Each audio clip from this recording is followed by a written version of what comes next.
Bom dia pessoal, aqui é o professor Jean e eu vou estar trabalhando com vocês alguns aspectos relacionados a grupos de substâncias. Vamos trabalhar, por enquanto, com substâncias inorgânicas. As substâncias inorgânicas a gente pode agrupá-las de acordo com 4 características. Algumas podem ser chamadas de ácidos, outras podem ser chamadas de bases, outras podem ser chamadas de sais, e por fim nós temos as substâncias que são caracterizadas por serem óxidos. Bom, de acordo com as características das substâncias inorgânicas, a gente pode adequá-las a esses 4 grupos aqui, Então, por exemplo, substâncias que em meio aquoso, pela definição de Arrhenius, liberam H+, são colocadas como ácidos. Substâncias que em meio aquoso, ou quando são fundidas, substâncias inorgânicas iônicas e liberam OH-, são classificadas como bases. Então, de acordo com algumas características, a gente vai classificando as substâncias de acordo com esses 4 grandes grupos. Para hoje, a gente vai focar um pouquinho no segundo grupo aqui, que são as substâncias básicas. Bom, essas substâncias básicas, primeiro, elas têm as características de sofrerem dissociação. Então, dissociação. Bom, por que, professor, dissociação? Porque são compostos iônicos. E os compostos iônicos, eles sofrem dissociação, porque já são formados por íons. E durante o processo de dissociação, esses íons se separam, que pode ser por processo de fundição, Então, se eu pegar o sólido e fundir, fazer a sua fusão, eu posso fazer o processo de dissociação. Ou também a gente pode pegar também utilizando um solvente, como por exemplo a água, que é o nosso solvente universal. O processo de dissociação, que vai acontecer com as bases, são compostos iônicos. Uma característica com relação ao pH. O pH é maior que 7, então uma escala de potencial hidrogênio iônico. As substâncias básicas vão apresentar o seu pH, o potencial hidrogênio iônico, maior que 7. Podem ser chamadas de substâncias alcalinas. Alcalinas é outra característica, Então, se eu falar assim, a substância é alcalina, quer dizer que ela é uma substância básica. Então, essas são algumas características relacionadas às substâncias básicas. Além do que pela definição de Arrhenius, a gente pode colocar assim, Bom, pela definição de Arrhenius, elas liberam ânion na forma de OH-. Então, qualquer substância que, de acordo com algumas condições, liberar ânion na forma de OH-, vai ser considerada uma substância básica. Muito importante lembrar que são substâncias inorgânicas. Bom, por enquanto, adentrando um pouquinho aqui no conteúdo das bases, ou também pode ser chamado de hidróxidos, essas substâncias que são iônicas, alcalinas, e que possuem um pH maior que 7, pela definição de Arrhenius, elas vão liberar a hidroxila, que também pode ser chamado de oxidrila. Então, toda vez que vocês verem o OH1- ou OH-, isso pode ser chamado de hidroxila ou oxidrila. Bom, como que é a fórmula geral de um composto considerado uma base de Arrhenius?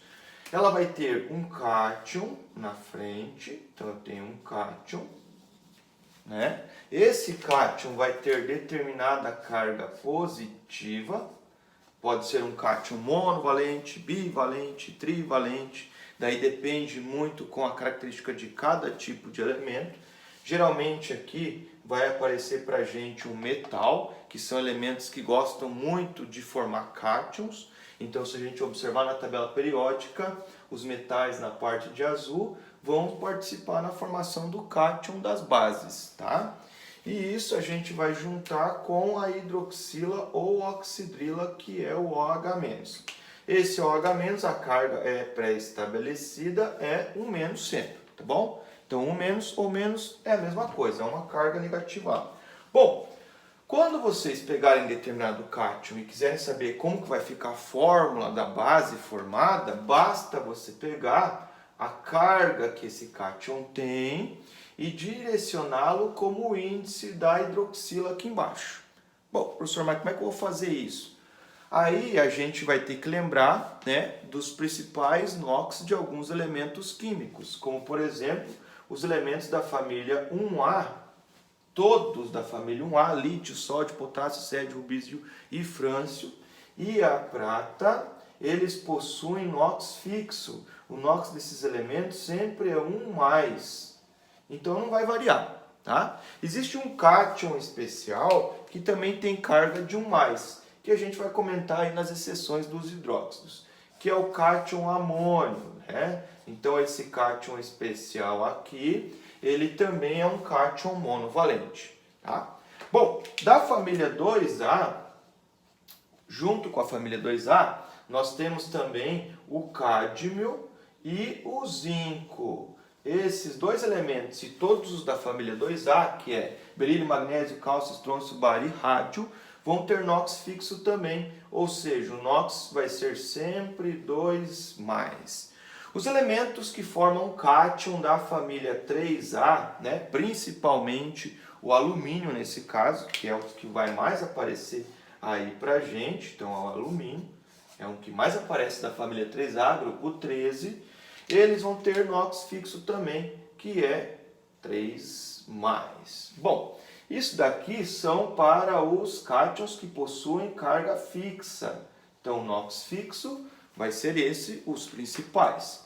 Bom, aí existe também os que são variáveis. Os variáveis dependem, né, de algumas características relacionadas à sua distribuição eletrônica, né?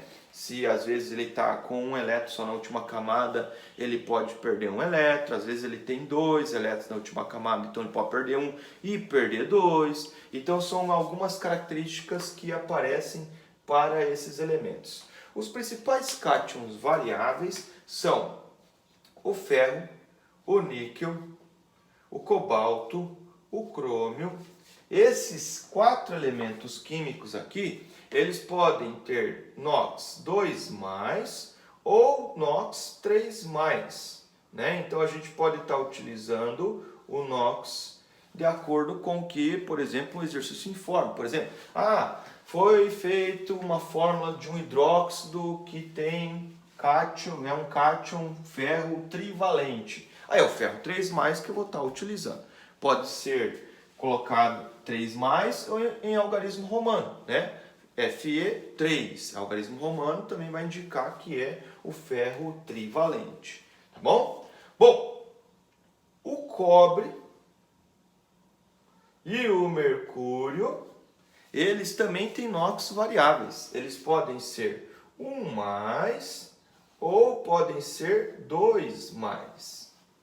Né? Então, alguns elementos eles têm essa característica de possuírem 2 tipos de NOx. E isso vai implicar em fórmulas de hidróxidos diferentes para o mesmo elemento químico, como já vou mostrar na sequência. Bom, outros elementos como o chumbo, o estanho, a platina, né? Eles têm a característica também de ter NOx variável, que pode ser 2+ ou pode ser 4+. Existem diversos elementos, né, que vão possuir NOx variáveis. Geralmente são 2 tipos de NOx para cada tipo de cátion, que é variável. Aí a gente vai observar pelos exercícios, ele vai ter que deixar um pouco claro isso para a gente, para determinar qual que é o tipo do cátion utilizado. Professor, dá um exemplo aí, como que ficaria a fórmula da base com um cátion que tem NOx fixo? Então vamos pegar aqui, por exemplo, o da família 1A, vamos pegar o potássio, que é o K. Como o K é da família 1A e ele tem NOx fixo, o seu NOx é 1+. Quando a gente for fazer uma base, vai juntar com OH-. Como eu tenho 1+ e um menos da hidroxila, os dois vão se juntar e vão neutralizar a carga. Então vai ficar o KOH. Assim vai ficar a fórmula da base formada com o potássio. Professor, se fosse um da 2A, ou por exemplo o cádmio ou o zinco, vamos pegar o zinco então. Com o zinco, o que você tem? O zinco ele tem NOx 2+. Então o seu NOx ele é diferente do NOx da hidroxila. Agora eu vou ter que pegar só o número, a carga vai acabar desaparecendo, porque vai neutralizar a carga do cátio com o ânion, e vou passar utilizando como índice da hidroxila. Aí a gente vai colocar assim, ó, entre parênteses, OH, fecha parênteses, 2. Até porque se eu não colocar esse parênteses, vai parecer que tem uma água aqui, ó, OH2. Aí parece que é uma água escrita ao contrário. Como a base é caracterizada pela hidroxila, a gente tem que colocar, né, entre parênteses para indicar. Aqui dentro eu preciso de 2 hidroxilas OH- para neutralizar um cátio, um zinco 2+. Por isso que tem, né, o índice que indica a quantidade de átomos, ou nesse caso a quantidade de íons que tem dentro do parênteses. Bom, professor, se fosse um cátion que fosse variável, como por exemplo o ferro. Vamos pegar o ferro então. O ferro, ele pode ser 2 ou pode ser 3. No caso, eu posso ter 2 tipos, o FeOH2 ou o FeOH3. Essas são as características que podem aparecer. Então, com um tipo de elemento, eu posso ter 2 tipos de cátions diferentes, o que indica que eu posso ter 2 tipos de hidróxidos ou bases diferentes com o mesmo elemento químico. Isso mesmo, tá? Então, são 2 bases que são diferenciadas. Para dar um nome, vocês vão colocar bem assim, ó, bem simples. Hidróxido de... Aí vocês vão utilizar o nome do elemento, o nome do cátio. Então, hidróxido de potássio. Bom, professor, como ficaria com o zinco? Hidróxido de zinco. Então, abreviando, hidróxido de zinco. Professor, e quando for variável, como que eu vou diferenciar um do outro? Eles têm diferença. Aí você vai colocar assim, ó, hidróxido de ferro 2, que é a valência menor do ferro, hidróxido de ferro 3, que é a valência maior do ferro. Ou pode ser utilizado também uma nomenclatura um pouquinho diferenciada, que fica da seguinte forma, hidróxido, aí você vai colocar assim, ó, férrico, então NOx maior termina em ico, e o NOx menor, que é o 2, hidróxido ferroso.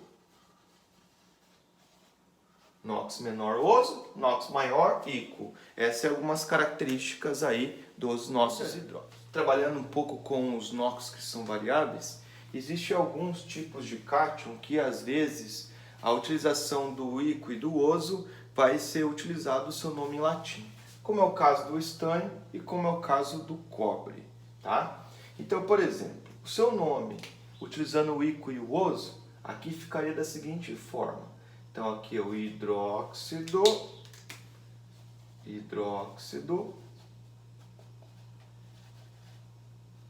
como é o NOx menor, é o oso, né? Então, estanoso.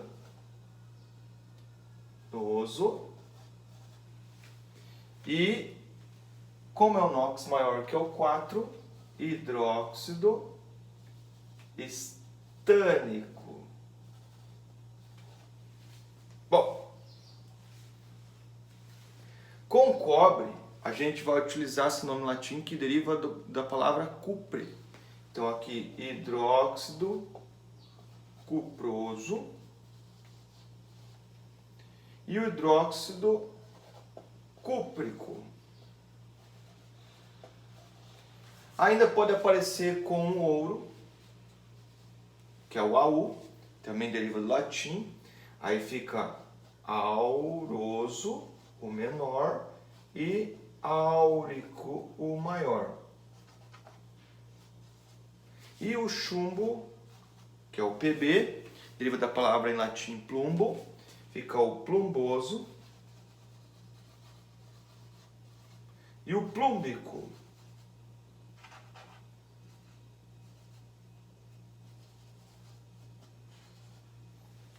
plumboso e plúmbico. Tá? Essas são mais algumas características das bases. E finalizando o nosso conteúdo sobre os hidróxidos, né? São bastante informações sobre essa categoria de funções inorgânicas, mas é um pouquinho menor do que os ácidos. Os ácidos têm mais detalhes e mais características, mas existe uma exceção para os hidróxidos. Primeiro, os hidróxidos, todos esses que eu mostrei para vocês, eles são compostos iônicos. E quer dizer isso? Quer dizer, primeiramente, que eles são formados por íons e são sólidos à temperatura ambiente. Tá? Então, todos eles são sólidos à temperatura ambiente, com exceção de uma só base. Tá? Outra característica é que eles vão ter metal na estrutura. Né? Então, ferro, estanho, prata, ouro, chumbo, são todos metais. Aí existe uma exceção para os hidróxidos. A exceção dos nossos hidróxidos é com o cátion amônio, que é o hidróxido de amônio. O hidróxido de amônio possui a fórmula que é NH4 mais OH-. Como é um mais e o outro é um menos, as cargas se neutralizam, não precisa mostrar as cargas. Bom, qual que é a exceção aqui desse hidróxido? Primeiro, esse hidróxido ele é formado por não metais. Então ele não tem metal na estrutura. Então na nossa tabela periódica, só observar que o nitrogênio está no ametal, o hidrogênio é um ametal, o oxigênio é ametal, o hidrogênio só tem ametal na estrutura dele. É também classificado como uma substância líquida à temperatura ambiente, então ele é líquido à temperatura ambiente, é outra característica dessa base. Tá? Então toda vez que se falar do hidróxido de amônio, é formado por não metais, é líquido à temperatura ambiente e é chamado de base fraca. Então é uma base fraca. Ok? Daqui a pouquinho a gente vai falar um pouquinho sobre a força desses hidróxidos aí também. Galera, um pouquinho sobre a força das bases. Bom, a força das bases está relacionada com o alfa. E o alfa a gente já viu que é o grau de, no caso das bases, que é um composto iônico, dissociação. Como a gente viu também que ela é formada por um metal junto com a hidroxila, e aqui tem um número X, né? Depende da carga desse metal. Se for um, não precisa colocar um aqui. Se for 2, vai ficar o OH2. Se for 3, o OH3. Depende se é uma mono, di, tri ou tetra base. Depende do número de hidroxilas que você vai ter. Depende também da carga do cátion. Bom, a minha força da base depende desse cara aqui, ó. Esse cara que vai mandar na força da base. A base ela pode ser forte, então eu posso ter bases que são bases consideradas fortes, que se separam, se dissociam muito bem, tá? Vai conduzir muita corrente elétrica, essas soluções, por exemplo, que tem uma base forte dissociada, né, ou dissolvida. A solubilidade também está relacionado com o quão está dissociado. Então a força e a solubilidade está relacionado um com o outro, com exceção do hidróxido de amônio, que ele é solúvel e fraco, porque é formado por ametais. Então quem são as bases fortes? Todas da família 1A. Então se você pegar lá todos os hidróxidos dos metais alcalinos, então hidróxido de lítio, hidróxido de sódio, hidróxido de potássio, hidróxido de rubídio, hidróxido de césio, hidróxido de frâncio, todos são hidróxidos que vão ser hidróxidos fortes, vão conduzir bastante corrente elétrica e o alfa vai ser bem alto. Na família 2A, não são todos. Então, vocês vão tirar o berílio e o magnésio e vão colocar o cálcio, vão colocar o estrôncio, vão colocar o hidróxido de bário e o hidróxido de rádio. São bases fortes. Todas as outras que não estão nesses dois grupos que eu coloquei para vocês são consideradas bases fracas. Aí entra as duas da família 2A, que é com berílio, né? Ou com o magnésio, são consideradas bases fracas. Aí vocês vão ter, por exemplo, com o amônio, então o NH4, OH é uma base fraca, tá? Essa daqui, apesar de ser fraca, é solúvel.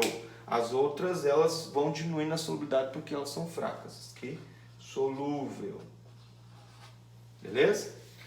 Aí, por exemplo, hidróxido de ferro 3, FeOH3, é uma base fraca, pouco solúvel, então a solubilidade bem baixa. Hidróxido de chumbo 4 ou hidróxido plúmbico, né, PbOH4, também é uma base fraca e pouco solúvel. Significa que se eu colocar em um solvente, por exemplo a água, não vai dissolver quase nada, porque o alfa está relacionado com a solubilidade para as bases. Lembrando que isso não serve para o hidróxido de amônio. Então é a exceção nossa de base. Ok? Até a próxima aula, onde a gente vai começar a trabalhar a parte de sais aí com vocês. Ok? Abração, até mais.